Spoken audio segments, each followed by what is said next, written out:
det sant, jeg blir anklagt for svindel og bedrageri.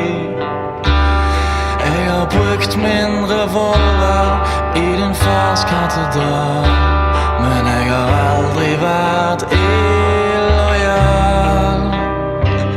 Sjåfør, for i 11 år har jeg jobbet i familiens ånd. Så ta meg på ordet, sjåfør, for så sant som Dominik er mitt navn. Alt jeg